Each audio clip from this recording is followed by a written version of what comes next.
sekhusyuk-khusyuknya antum berdoa, meminta bahkan setelah tahajud, kalau memiliki sifat ini, bahasa hadisnya sampai kapanpun gak akan pernah dijawab. Orang seperti ini, perhatikan kalimatnya. Yustajab itu bukan fi'il madhi tapi fi'il mudhari. Mudhari itu bentuknya past tense continuous future. Jadi orang ini kapanpun meminta, sesulit apapun, menangis darah apapun, gak akan pernah dijawab oleh Allah Subhanahu wa ta'ala.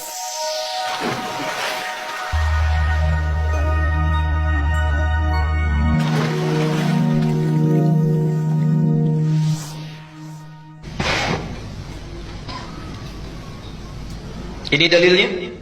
Jadi bisa kita temukan di berbagai tempat. Al-Baqarah 186 di Qur'annya, surat Ghafir ayat 60, hadis At-Tirmidzi nomor hadis 3556. Ini hebat sekali. Bahkan di hadisnya disebutkan Allah itu sangat maha pemalu. Ada orang yang mengangkat tangannya kemudian bermohon, tidak mungkin dia dibiarkan pulang dengan tangan kosong. Artinya setiap berdoa pasti diberikan, ya. Ada lagi hadis yang mengatakan di Muslim nomor hadis 4916, ya, Allah pasti akan mengabulkan setiap doa sepanjang yang berdoa itu tidak terburu-buru. Ditanya, siapa yang terburu-buru itu wahai Rasulullah? Dialah orang yang saat meminta, saat belum dikabulkan, dia sudah menyimpulkan doa saya mungkin tidak dikabulkan oleh Allah. Okay. Nah, jadi semua hadis ini, semua ayat ini memberikan gambaran prinsip doa kalau diminta pasti dikabulkan, dijawab. Pertanyaannya, kenapa Ustaz saya selalu berdoa tapi rasanya nggak terkabul? Kenapa saya selalu meminta tapi kok ditundanya begitu lama? Mintanya sudah bertahun-tahun tertentu, memohonnya sudah lama, tapi sampai sekarang belum terkabulkan juga. Barangkali, mohon maaf, kita akan termasuk dalam golongan yang mungkin bukan sekedar ditunda dengan panjang, tapi boleh jadi termasuk yang ditolak doanya.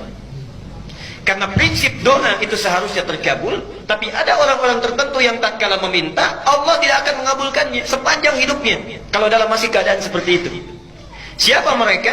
Bagaimana supaya kita menghindarinya? Dan hebatnya, mohon maaf, sekhusyuk-khusyuknya antum berdoa, meminta bahkan setelah tahajud, kalau memiliki sifat ini, bahasa hadisnya sampai kapanpun gak akan pernah dijawab.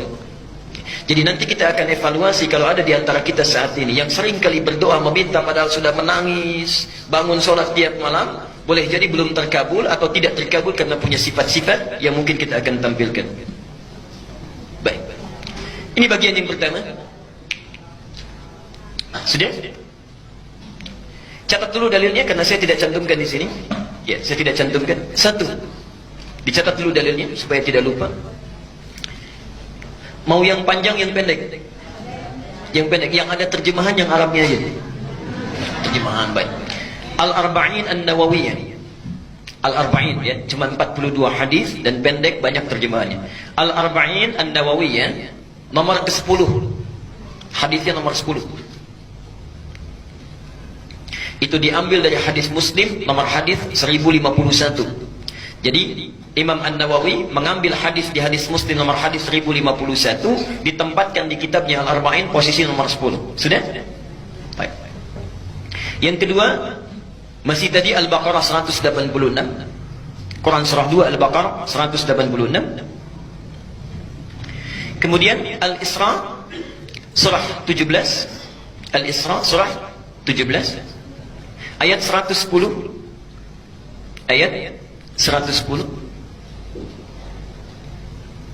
Kemudian Adz-Dzariyat, Adz-Dzariyat ini contohnya surah 51 ayat 55 sampai dengan 60 terakhirnya.